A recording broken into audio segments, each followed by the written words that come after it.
di dalam diri rohani sudah diisikan, tinggal diamalkan dan dirasakan. Bagaimana zikir ini menjadi kunci, bagaimana zikir ini menjadi benteng kekuatan diri, bagaimana zikir ini akan menghantam iblis laknatullah dan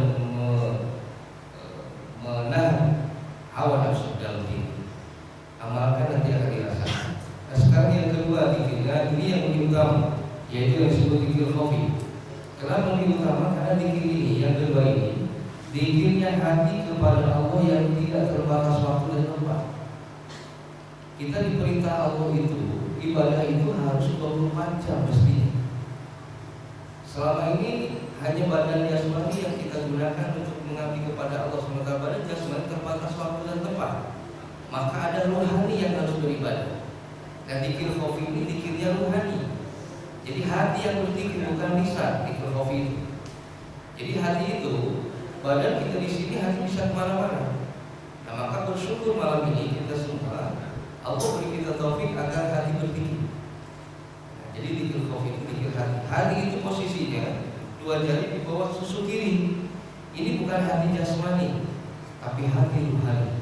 Nah, posisi hati qalbu itu 2 jari di bawah susu kiri. Nah, nanti di sinilah zikirnya.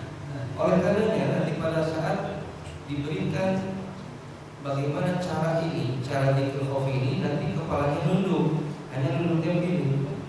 Nah, saya longgar ke kiri, luruskan kedua jari di bawah susu kiri. Jadi selama nanti diberikan ijazah tuntunannya begini saja. Lalu mata dipejamkan, lidah dilipat ke atas, jadi lidahnya lipatkan begini, mulut dirapatkan dan nafas ditahan sekuatnya. Kalau tidak kuat, keluarkan, tarik lagi nafas, tahan lagi. Itu yang harus dilakukan selama pemberian tuntunan ijazahnya. Nah, sekarang baca istighfarnya dulu. Astaghfirullahaladzim, silakan. Astaghfirullahaladzim Min kulli dzambin wa atubu ilaihi. Astaghfirullahaladzim min kulli dzambin wa atubu ilaihi. Astaghfirullahaladzim min kulli dzambin wa atubu ilaihi. Allahumma shalli ala sayyidina Muhammadin wa ala ali sayyidina Muhammad kama shallaita ala sayyidina Ibrahim wa ala ali sayyidina Ibrahim wa barik ala sayyidina Muhammad wa ala ali sayyidina Muhammad kama barakta ala sayyidina Ibrahim wa ala ali sayyidina Ibrahim fil alamin innaka Hamidum Majid. Sekarang silakan diturunkan ke arah kiri kepalanya, lalu pejamkan mata dan fokuskan hanya pada Allah. Pasrahkan hanya pada Allah. Lalu sebelum kita melipat, maka sekarang baca munajat ilahi, silakan. Anta rasuli wa ridhoka Naqrubi aqili ma'abdadaka wa ma'rifatak. Sekarang dibaca lidahnya, lalu mulut dilapatkan, nafasnya tarik dulu, lalu tahan. Sekarang dengarkan hadirin rahimahumullah, bersyukur kepada Allah. Selama ini kita terus diberi kesempatan Allah, diberi kemampuan untuk selalu mengabdi kepada Allah. Hanya saja selama ini diakui atau tidak, ternyata rohani kita, hati kita seringkali lupa pada Allah. Padahal kita diberitahu oleh Allah untuk selalu mengingat Allah itu sebanyak-banyaknya. Mana sebanyak-banyaknya itu tidak pernah berhenti zikirnya. Maka ada hati yang berpikir. Jadi kalau kondisi seperti ini kita biarkan, maka celaka kita hadirin. Karena entah kapan kita ketemu dengan ajal kematian, hanya Allah yang tahu. Dan kita ingin husnul khatimah, ingin hidup berkah, selamat, bahagia. Maka dari sekarang ini dekatkan diri pada Allah sedekat-dekatnya, bukan hanya dengan lisan saja, bukan hanya dengan gerak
melihat kaki sedang melangkah, sedang duduk berdiri, sedang ngobrol makan minum di WC sekalipun, hatinya jangan berhenti berzikir. Terus seperti itu. Jadi ketika di WC pun kita ibadah karena hati yang bertinggi. Karena badan jasmani tidak boleh melakukan aktivitas ibadah ketika sedang di toilet di WC. Lalu kalau kita tidak boleh ibadah di WC, kemudian mati, ajal datang, berarti matinya tidak sedang ibadah, naudzubillah.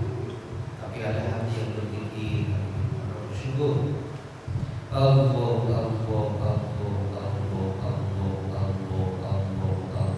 Jadi hati yang menyebut ini, hati yang berpikir ini 24 jam. Sedang ngobrol, sedang makan minum, sedang di kendaraan, di kantor, di pasar, sedang apapun, hati yang terus menyebut nama Allah.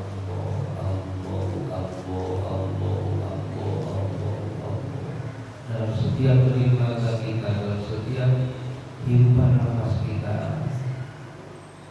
Ketika hati berpikir, maka rasa akan terisi, rasa yang selalu merasa dilihat Allah, yang disebut ihsan. Jadi selama ini kita terus berdosa kepada Allah, terus kufur kepada Allah. Jangankan sholat dalam sholat sekalipun kita masih lalai dari ingat Allah. Buktinya badan menghadap kiblat tapi hati ingat sana, ingat sini. Bukan Allah yang diingat. Badan melakukan aktivitas sholat, tetapi rasa tidak merasakan bahwa kita sedang dilihat Allah. Maka kalau sholat seperti itu, wailul musholli, celaka gawe, karena sahur di dalam sholat, di dalam sholat isya. Maka sekarang hati yang terus begitu mengingat Allah.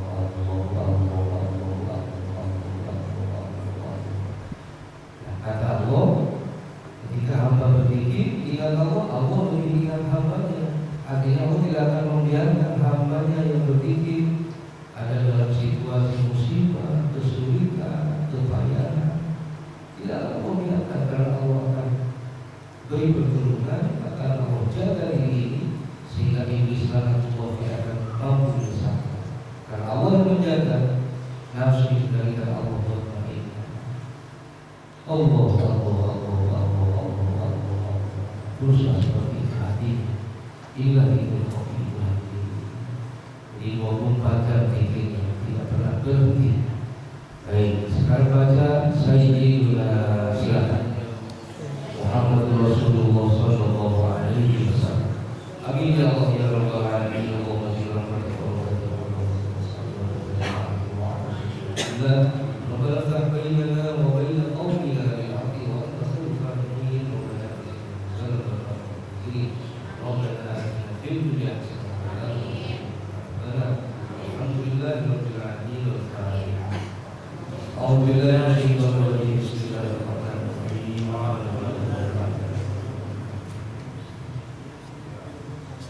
Alhamdulillah, ini penyampaian ilmu tentang zikir kepada Allah sudah diberikan. Mudah-mudahan kita bisa mengamalkannya, memberi kita kemampuan, dan mudah-mudahan kita senantiasa mendapat ridhonya Allah. Terutama yang dengan kopinya sekarang terus menyebut hati, terus berdiri. Hanya tidak boleh ucap lisan kalau bikin kopi itu. Itulah. Jadi itu saja yang harus saya sampaikan. Terakhir kita saling mendoakan, karena pada akhirnya hanya Allah yang menerima amal ibadah. Kita tidak bisa memastikan diri kita diterima atau tidak. Terlepas bahwa kita ini diberi ilmu oleh Allah yang luas dengan sebutan kiai lah, adinga lah, misal, tapi tetap tidak bisa memastikan diri diterima atau tidak kecuali Allah. Maka teruslah berupaya hari ini. Jadi Allah tidak silau dengan pakaian jubah saya, tidak. Artinya begini, di antara kita semua yang Allah paling terima ibadahnya saya, karena saya pakai jubah begini. Tidak, Allah tidak silau dengan jubah ini kalau hatinya lupa.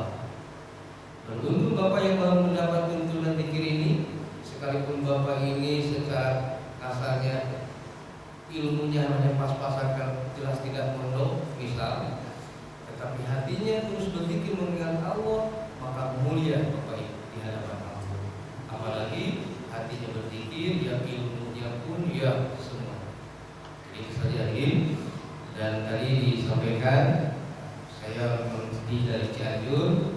Wetan Sukabumi.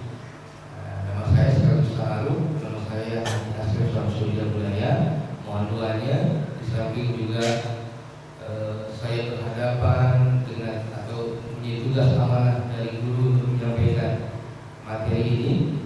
Juga sehari-hari saya tugas di kantor urusan agama di Cianjur. Jadi kalau ada teman saya di sini yang kepala KUA, nah teman saya, dimohon doanya dari semua. Mudah-mudahan saya mampu melaksanakan tugas amanah negara sebagai abdi negara Kementerian Agama, juga sekaligus tugas amanah guru menyampaikan materi ini. Demikian tadi. Wassalamualaikum warahmatullahi wabarakatuh.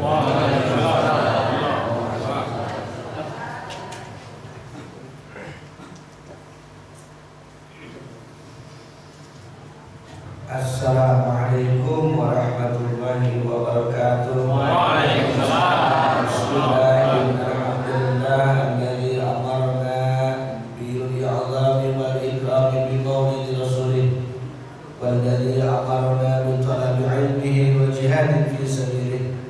Asyhadu an la ilaha illallah wahdahu la syarika lah wa asyhadu anna sayyidana wa maulana Muhammadan abduhu wa rasuluhu alladzi la nabiyya ba'dahu. Salatuhu wa salamuhu ala rasulillah sayyidina wa maulana Muhammadin ibn Abdillah wa ala alihi wa sahabatihi wa man tabi'a ahla sunnati wa jama'ata min yawmil hadha ila yawmil qiyamah amma ba'd. Faqad qala Allah ta'ala fi kitabihil karim, a'udzu billahi minasy syaithanir rajim, bismillahir rahim. Laqad kana lakum fi rasulillahi uswatun hasanah. Ayat.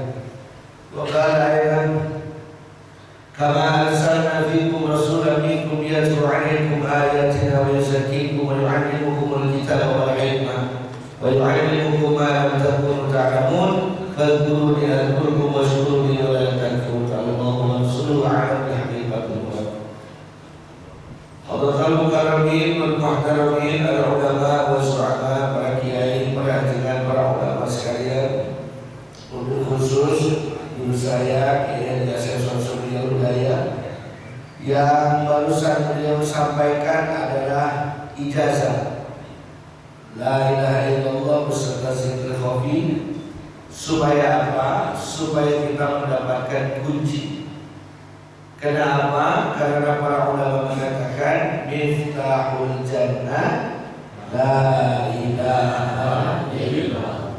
Kita lakukan miftahul jannah la ilaha illallah. Miftahul jannah la ilaha illallah. La ilaha illallah Muhammadur Rasulullah.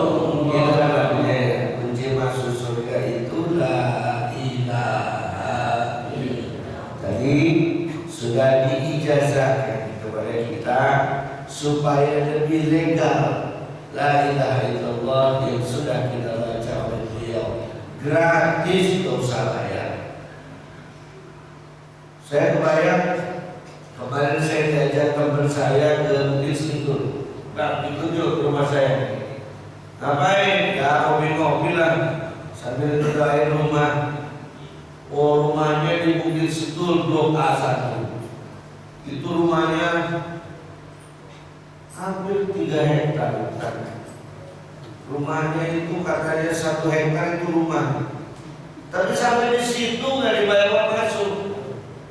Kenapa saya nggak boleh masuk? Kuncinya ketinggalan. Kira-kira percaya nggak itu rumah dia? Nggak percaya.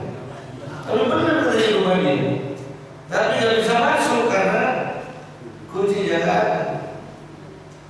Satu masa saya dibawa oleh teman untuk nyobain mobil dia, Land Cruiser baru UK mereka, yang kayu semua dalamnya. Harganya katanya 6 M. Pas mau jajan mobil, kuncinya ketinggalan. Mobilnya nggak dipakai karena kuncinya ketinggalan. Jangan sampai kita di sini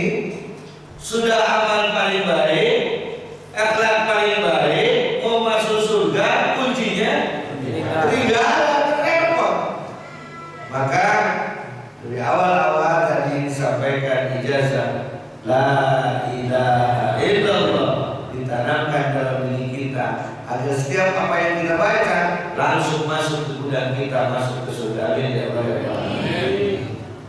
Mudah-mudahan dari kesehatan DKM Musola di sini yang saya hormati Pak Haji Sadi ini yang dari tadi nelponin terus. Mohon maaf atas keterlambatan kami berangkat dari Sukabumi jam 9 pagi. Luar binasa hari ini, bukan luar biasa, luar binasa.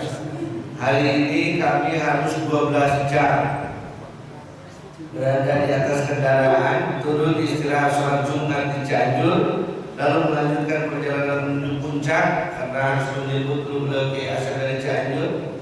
Masuk Jagorawi itu maghrib.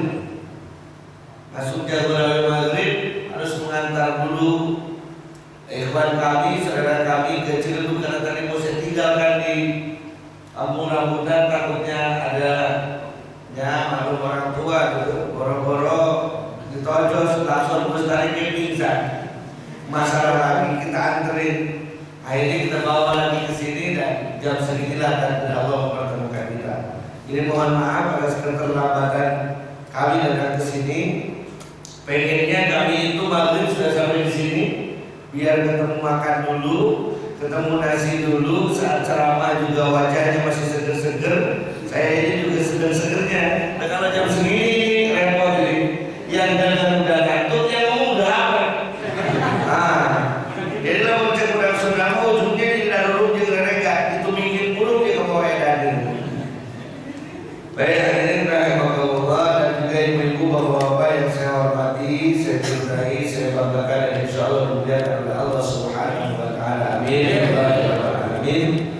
Dan kita berdoa semoga arwah baginda Rasul, para ulama, para syuhada saleh, khususnya Syekh Abdul Qadir Al-Jailani, para sahabat, para sahabat bersama kita membimbing kita sekalian. Al-Fatihah.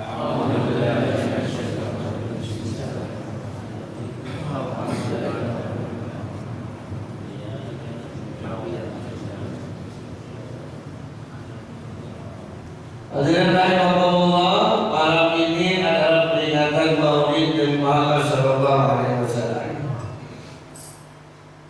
Gak tahu kalau di Jakarta, kalau di Sukabumi orang nyebut acara ini ada 3 bahasa. Ada yang nyebutnya mauludan, maulidan, muludan. Di sini ada berapa bahasa? Satu saja maulid. Apa tujuan maulid? Bukan ingin memperlihatkan bermegah-megah dalam pakaian, berhebat-hebat dalam makanan, berbangga-bangga dalam mubalik, berhebat-hebat dalam karir, bukan. Tetapi diadakan kegiatan maulid ini untuk menjunjung tinggi dan memuliakan telah dilahirkannya baginda Rasulullah. Ada pakai bahasanya peringatan, jadi ramai. Di Indonesia itu kalau ada peringatan ramai, Pak. Peringatan Maulidan, amin. Peringatan Isra Mi'raj, amin. Peringatan 17 Agustus, amin. Makanya rokok itu semakin lama semakin ramai. Kenapa? Karena dibungkusnya dikasih nama peringatan. Nah, kalau peringatan berarti semakin ramai. Gak takut mati, kiai rokok terus, tenang, saya pokok ya. Kalau mati tinggal dibakar lagi. Hadirin rahimakumullah, tema yang diangkat di sini adalah Nabi Muhammad sallallahu alaihi wasallam sebagai teladan umat. Baik. Kita kembali ke sini saja. Apa itu tauladan? Tauladan adalah garis lurus atau uswah atau contoh yang harus dipakai. Kita langsung saja ini, biar tidak terlalu lama, karena saya juga harus kembali ke Ciledug untuk besok melaksanakan kegiatan kembali. Uswah itu apa? Contoh. Allah berfirman dalam Al-Quran, laqad kana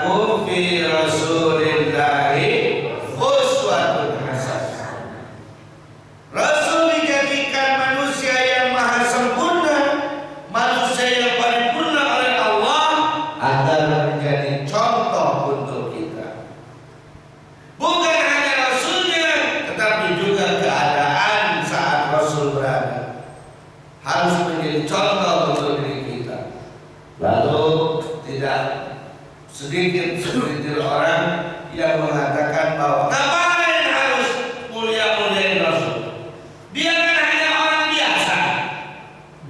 Mengutip ayat Al-Quran, maka Muhammadun aba ahadin min rijalikum walakin Rasulullah wa khataman nabiyyin. Ngapain harus dimulia-muliakan? Dia kan manusia biasa. Oke, saya terima. Sebagai pengurus Nahdlatul Ulama pimpinan wilayah Jawa Barat, saya terima. Betul. Memang iya kok baginda Rasul itu manusia. Kita lihat, baginda Rasul ada kepalanya, kita juga ada kepalanya. Baginda Rasul ada badannya, kita juga ada badannya. Baginda Rasul suka makan, kita juga suka makan, sama kan? Baik. Sehingga dikatakan makan Muhammadun aba ahadin min rijalikum sama saja nggak apa-apa.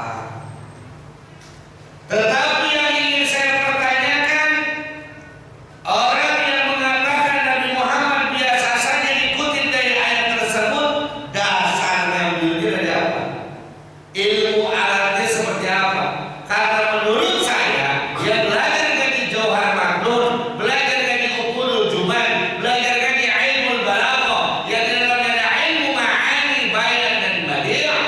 Maka Muhammadun, kalau segitu saja, maka Muhammadun aba ahadin min rijalikum, kalau segitu saja bahasanya, betul Pak? Maka Muhammadun aba ahadin min rijalikum, Nabi Muhammad itu bukan pahlawan bagi kalian semua. Nabi Muhammad orang biasa, betul. Kalau sampai situ saja. Tetapi di sini dilanjutkan dengan bahasa walakin Rasulullah.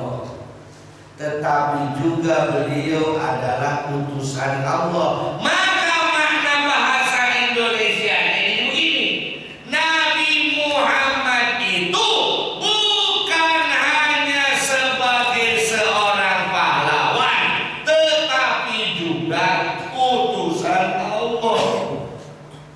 Saya ulangi, Nabi Muhammad itu bukan hanya sebagai pahlawan, tetapi juga utusan Allah. Pahlawan atau bukan? Pahlawan.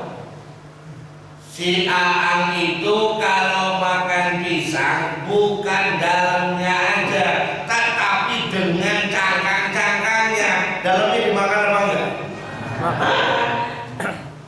Si Aang itu kalau makan nasi bukan habis nasinya aja, piringnya juga hilang. Nasinya dimakan apa enggak? Dimakan.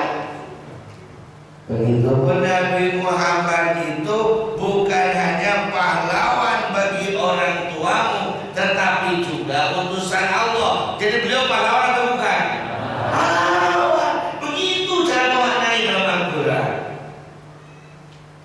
Kalau memang beliau pahlawan dan beliau utusan Allah, maka patutlah beliau kita teladani sebagai umat yang sekarang meneladani umat yang terlalu, yang telah lalu.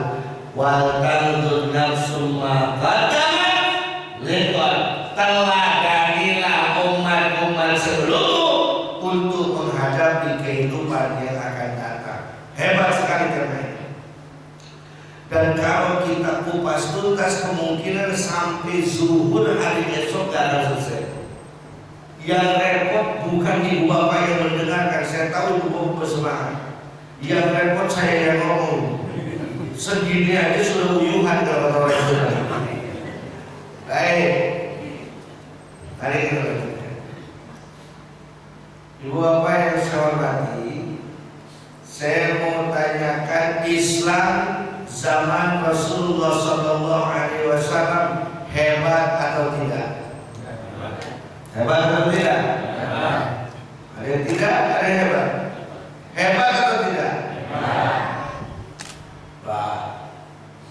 Islam zaman Rasulullah SAW masyhur atau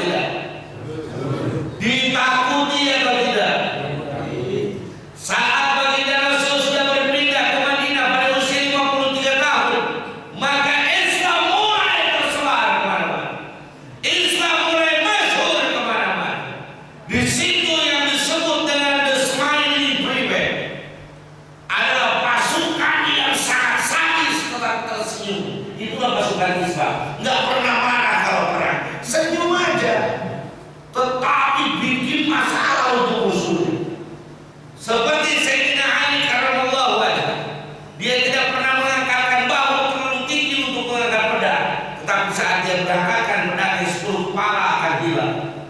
Dan dia nggak pernah marah, senyum aja. Hati.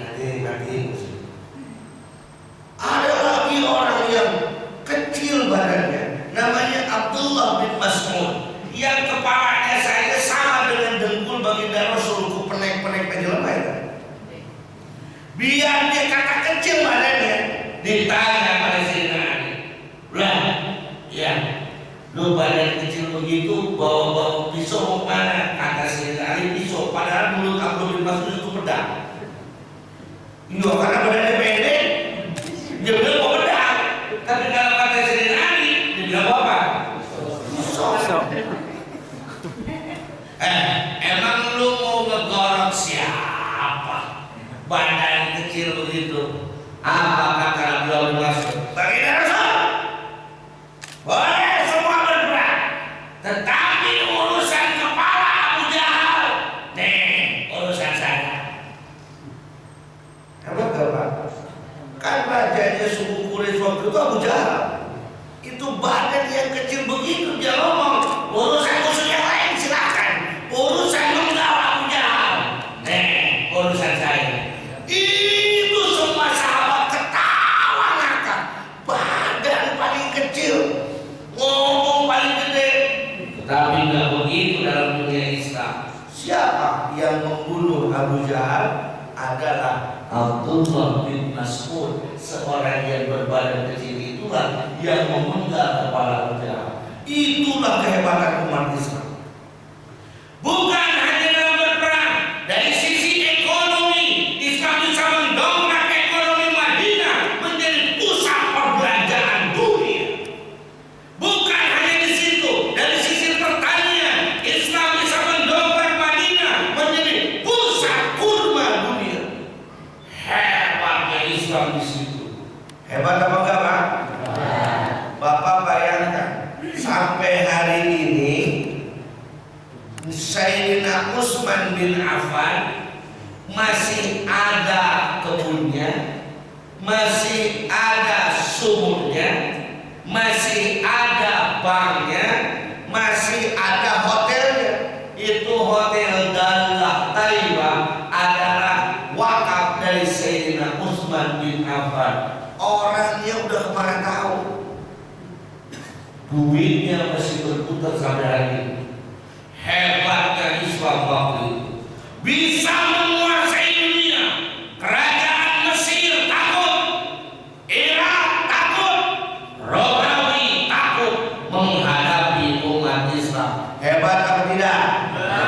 Simpanan emasnya di Tunisia dikumpulkan dari dulu sampai hari ini, sampai kemarin sebelum dihancurkan, hampir 250 ton emas umat Islam. Sehingga dimanapun umat Islam kelaparan akan disumbang darahnya dari situ. Hebat. Hari ini itu kan dulu.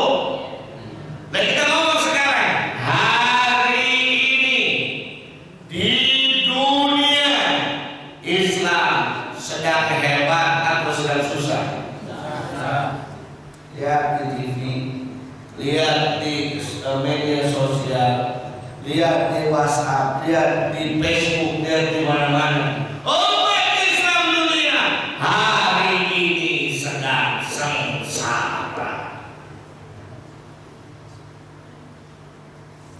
Dan di antara negara besar dunia yang Islam, umat Islamnya banyak, adalah Indonesia. Bisa kita lihat Irak diserang berapa tahun? Baru 24 tahun habis. Bisa kita lihat Palestina diserang 81 tahun habis.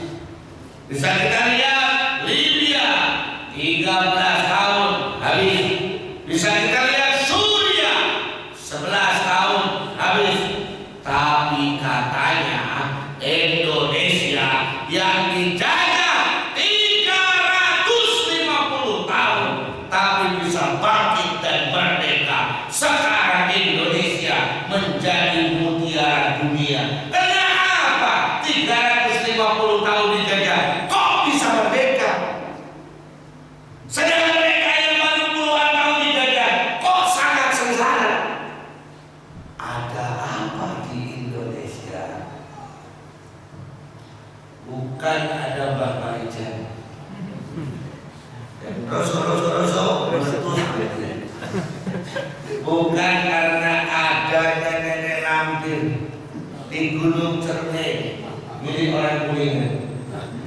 Bukan Majalengka.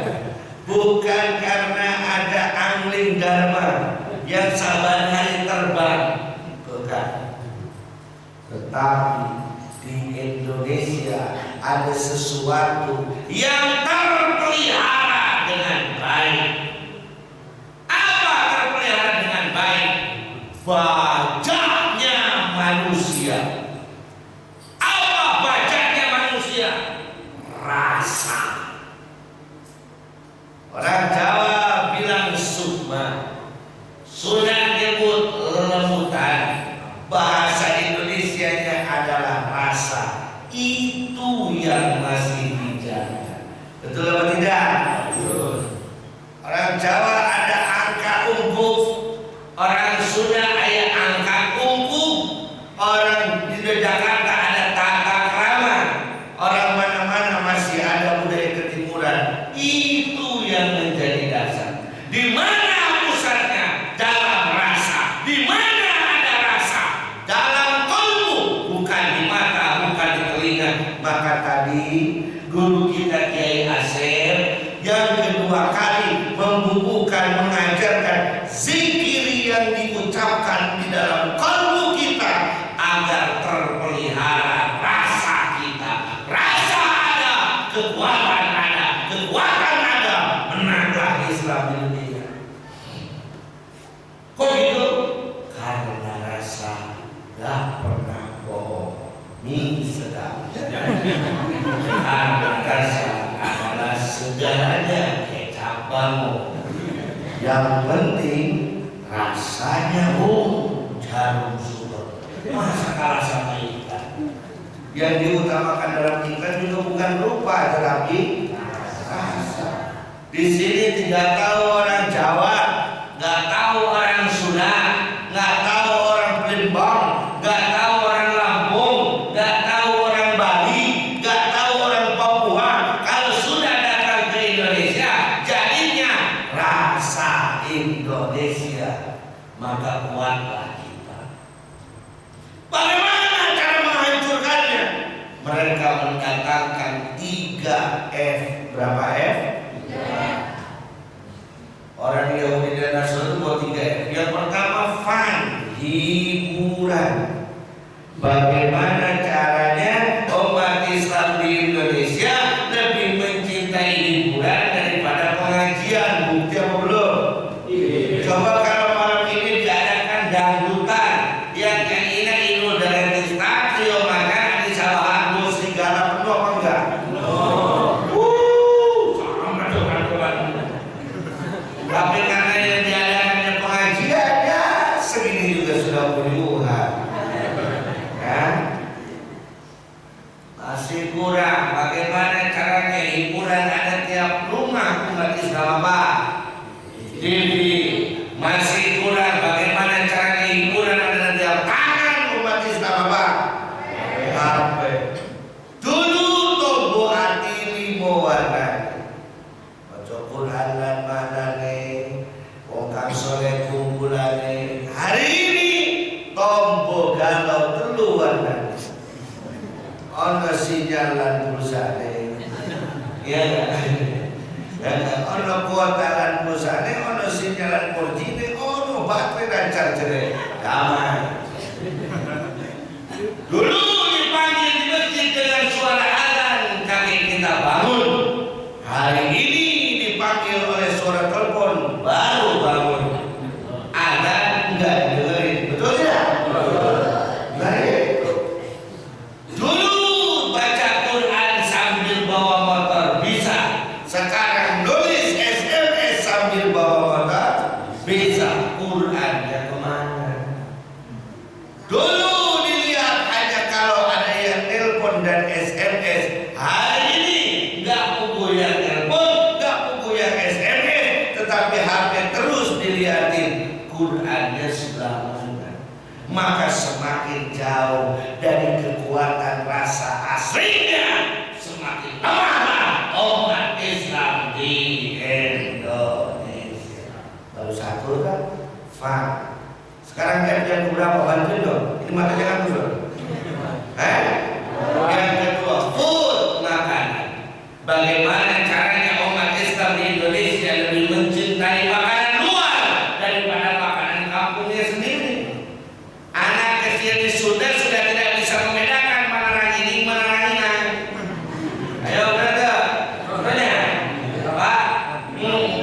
mana wajib pada kegeplak liun, mana kue ali, mana kue jali gitu naon.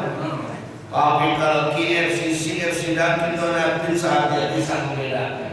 Yang padahal dalam makanan tersebut belum terjamin oleh para ulama kesahihannya. Mungkin sudah boleh halal, tapi apakah sudah baik atau belum? Karena Bang Baik sudah 3 bulan tidak pulang.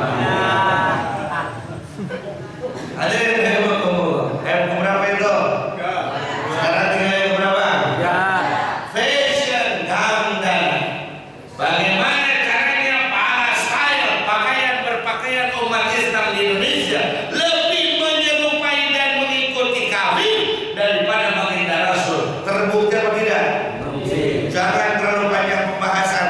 Mari kita ke yang konkret saja. Celana, dia pakai celana. Itu sedarnya firmani mas dataran jingan coba celana itu celana dan jingan. Baik, ada yang pakai celana? Ingat tidak zaman Roma Iraq, zaman Arabi, dari sananya Elvis Presley, dari sananya John Lennon atau The Beatles, dia pakai celananya atasnya ngencut, bawahnya gebrak, disebut cutbray. Ada kecutnya, masih cutbray, enggak cutbray. Atasnya kecil, bawahnya gede kayak orang punya perjalanan. Dari situ datang Endilo, masuk ke kitanya catatan lupus, film si lupus, catatan simbol, pakai celananya dibalik, tapi di atas gede, ke bawah ngecut, disebut braicut. Nah tadi kan cut, brai, akhirnya berarti apa? Braicut. Ke atas gede, bawah kecil, makanya dia celana baby. Masukinnya itu pakai kresek, karena nggak masuk, rasa kosong, masuk lagi sempat kosong, udah kepake pengen buang air besar, pakai kresek susah dibuka celananya, akhirnya itu tutup buang air besar, gara-gara celana. Habis dari situ datang lagi dari barat, Arnold Schwarzenegger, Sylvester Stallone, Duran, bawa celananya dari atas kecil ke bawah kecil, namanya cut.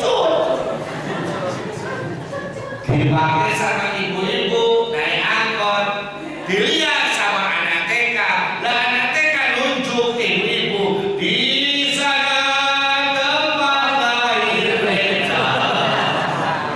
Karena celananya sempit sih. Datang lagi Avril Lavigne, Andy Kinjo, bling. Dia pakai celananya dari atas gede ke bawah gede, disebut bray. Sekarang tukang celana bingung. Cut bray, udah bray cut, udah bray cut. Masa bikin celana baju bray cut. Akhirnya timbul idenya orang Korea. Dia bikin celana ke atas takut banjir, takut petir, ke bawah takut banjir. Atas enggak berdaun, ke bawah enggak berakar, celana pinsir. Yang dipakainya di pantat, ke bawahnya enggak sampai itu apa namanya? Pakainya di pantat Pak, asal mau naik motor tarik. Selesai naik motor tariknya susah amat ya pakai celana. Mending kalau orang Korea yang pakai itu pantatnya putih.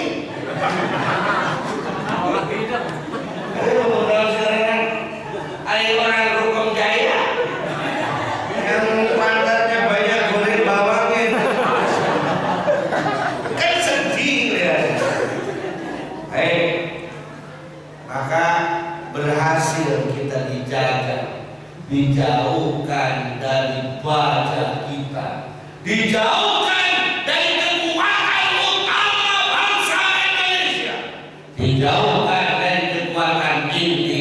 Tinggal mereka datang untuk menjajah, membawa senjata dan pasukan. Bisa kita lihat di medsos, bisa kita lihat di TV bagaimana sekarang orang-orang luar akan menyerang Indonesia dengan segala cara.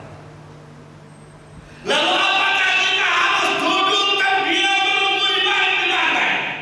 Apakah kita harus duduk terdiam menunggu mati? Apakah kita harus duduk bengong cuma bilang astagfirullah? Kau cerita selama kan kunjung cici nyebut boelan nggak usah. Kita harus bangkitkan kembali agama ini seperti layaknya baginda Rasulullah Sallallahu Alaihi Wasallam. Untuk menyikapi saat ini, mari kita jadikan baginda Rasul sebagai teladan kita. Apa yang membuat umat Islam hebat pada saat itu? Dikutip oleh Allah di dalam Al-Quran surah Al-Baqarah ayat 151. A'udzu billahi minasy syaithanir rajim. Bismillahirrahmanirrahim. Kama arsalna fiikum rasulan minkum yatlu 'alaikum ayatina wa yuzakkikum wa yu'allimukumul kitaba wal hikmah wa yu'allimukum ma lam takunu ta'lamun. Kalau di situ terdapat kaf, kalau ada santri pasti ngomong kaf, maknanya ditasbih bainal musabbah wal musabbah bih. Zaidun ka'asadin, Zaid seperti macan, berarti banyak sifat-sifat macan yang ada pada diri Zaid, maka Zaid dianggap seperti macan. A'amun kalkirni, si A'an kawas monyet, berarti banyak sifat-sifat monyet yang ada dalam diri A'an. Kalau dibahasakan kama arsalna, kalau memang umat sekarang ingin hebat, umat sekarang ingin maju, umat sekarang ingin bangkit, maka yuk perbanyak sifat-sifat yang menyerupai zaman baginda Rasul agar Islam semakin hebat. Di situ terdapat 3 T kunci kesuksesan kita. Berapa T? 3. Nanti saya tambah 1 jadi berapa? 4. Jadi yang asli dari ayat Al-Qurannya berapa? 3. Ditambah oleh si A berapa? Jumlah 4. Jadi berapa T? 4. Yuk itu T yang berapa? Pertama, kalau memang umat Islam saat ini ingin bangkit dan menguasai dunia hebat seperti Baginda Rasul, T yang pertama adalah yatlu 'alaikum ayatina. T yang pertama adalah tilawatil Quran, harus rajin baca Quran. Saya mau tanya T yang pertama apa namanya? Tilawatil. Apa artinya? Harus rajin baca Al-Quran. Saya tanya yang hadir di sini, mau tanya nih, punya Quran tidak di rumah? Ada yang punya Al-Quran? Ada? Ada yang punya televisi di rumah? Ada? Pernah rebutan Al-Quran apa enggak? Pernah rebutan remote TV apa enggak? Oh, sudah. Bapaknya pengen nonton main bola, ibunya pengen nonton sinetron si Boy, anaknya pengen nonton Ipin Upin, TV-nya cuma 1, jadi rebutan remote. Tapi namanya bapak itu pinter, Pak. Iya. Kalau ibu-ibu bawel, kalau bapak-bapak pinter. Kenapa pinter? Kepalanya banyak. Kenapa bawel? Lebih duitnya banyak. Benar nggak, Pak? Tapi kalau urusan kentut yang paling kenceng si bapak. Kok kenapa? Kentutnya pakai mie. Ya. Udah Nggak tahu. Itu menyambut. Bener tuh, Pak? Maka tarik memakai mie.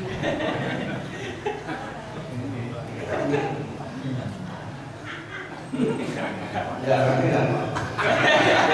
Ini hanya orang-orang yang sudah berpengetahuan lebih yang bisa memahami. Orang muda ya, bapak-bapak sudah pernah sekali. Akhirnya si bapak pindahin dulu ke ANTV biar bisa nonton Persib, lalu itu remote-nya disimpan di selempang. Ya, kata istrinya, Pak, remote mana? Gak tahu. Remote mana juga tahu. Siapa yang tahu? Saya gak tahu. Ini bapak yang pindahin. Gak pernah dikali dia begini. Datang anaknya, Bapak remote mana? Gak tahu saya. Remote mana? Gak tahu. Itu apaan? Apa di situ agak naik? Itu kadang-kadang suka naik. Jangan tunjuk dulu, nanti marah.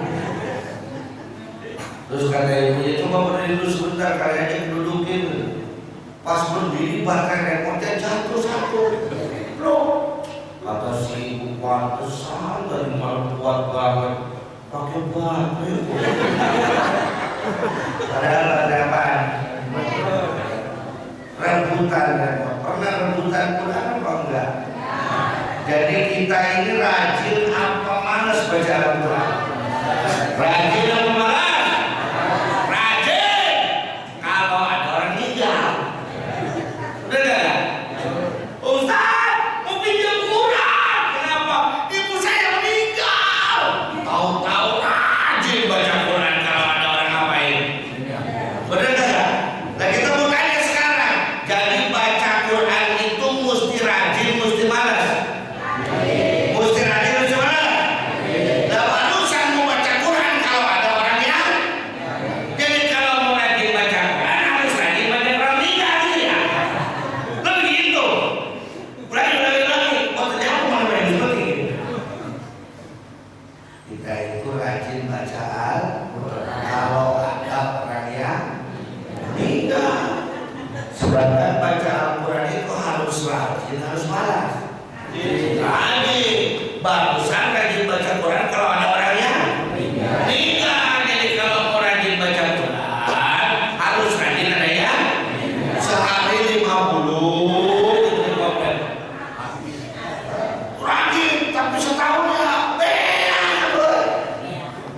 nah apa harus nunggu meninggal dulu baru mau baca Al-Quran? Bacalah Al-Quran. Banyak sekali pembahasan. Yang pertama adalah membaca. Yang pertama apa tadi? Tilawah. Harus rajin baca. Sekarang yang keberapa? Dua. Wa yuzakkikum.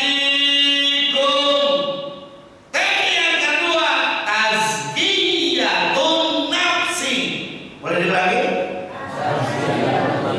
Rajin membersihkan diri, rajin membersihkan diri, membersihkan kolbu kita. Hadir. Sehebatnya apapun ilmu Anda, setinggi apapun jabatan Anda, sepuncak apapun sekolah Anda, walau hafidhu alfa kitabin, walaupun saudara hafal 1000 kitab, tapi akhlakmu jelek, tetapi hatimu busuk, maka tidak akan bisa mengangkat derajat agama ini.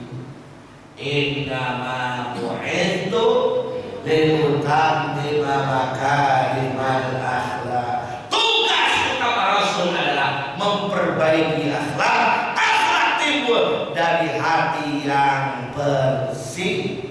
Maka Allah mengatakan dalam Al-Quran tadi, yang kedua adalah tazkiyatun nafsi, rajin membersihkan. Coba saya mau tanya yang hadir di sini, ada yang pernah tinggal di kampung apa enggak dulunya? Oh ada. Biasanya kalau orang kampung yang suka ke sawah punya baju untuk kerja apa enggak? Punya baju untuk bekerja di sawah itu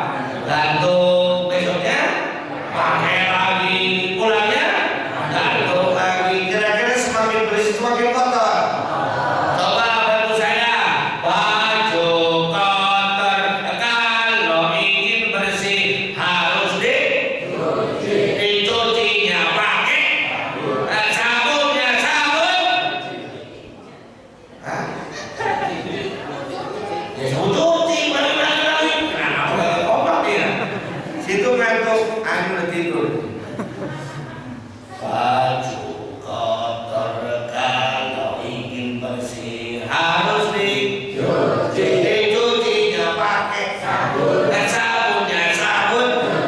Coba saya mau tanya, dicucinya pelan-pelan apa kuat-kuat?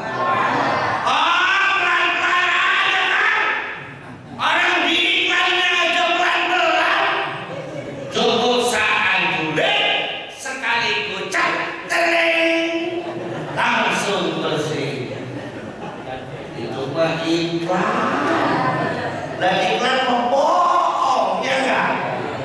Betul tidak? Iklan beneran. Iklan sampo kelihatan rambutnya, iklan ketek kelihatan Rexona. Coba iklan softtek, kamu pernah lihat? Mestinya jujur, softtek. Dia tadi perempuan gelandang ini itu ngomong apa? Jujur kayak bohong. Ayo, jadi digosoknya kuat-kuat, pelan-pelan apa kuat-kuat? Digosoknya kuat-kuat biar cepat bersih. Ada yang pernah lihat orang gila? Bersih apa kotor badannya? Badan kotor karena males. Wah, udah gak ada suaranya.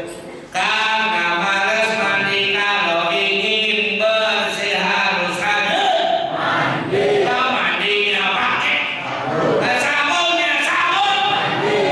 Siapa bilang sabun cuci tadi? Kalau tahu orang gila itu masih manusia. Sabunnya sabun. Digosoknya pelan-pelan apa kuat-kuat? Digosoknya kuat-kuat biar cepat bersih. Hati kotornya. Ada yang pernah hatinya kotor ada? Enggak Pak, saya mau tanya, ada yang pernah ketinggalan salat tahajud? Berapa malam satu minggu? 7. Oh hebat. Saya mau tanya, salat itu baiknya di masjid atau di rumah? Di musola apa di rumah? Kebanyakan di musola apa di rumah? Oh itu cirinya rajin apa tandanya malas? Oh gitu. Baik. Jadi malas itu penyakit badan apa penyakit hati? Kalau sering malas berarti semakin bersih semakin kotor. Sama-sama. Hati kotor, kalau ingin bersih harus dicuci. Gimana ini?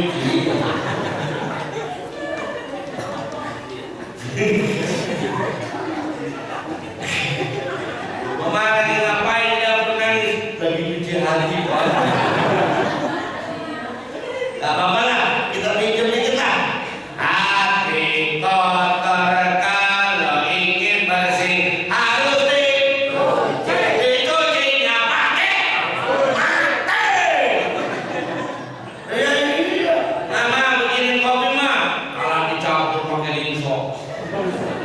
Apaan sih kok campur kopinya pakai rinso? Biar hati lu bersih. Lu kagak selingkuh mulu, minum AC. Kopi cap rinso. Yang ada mati.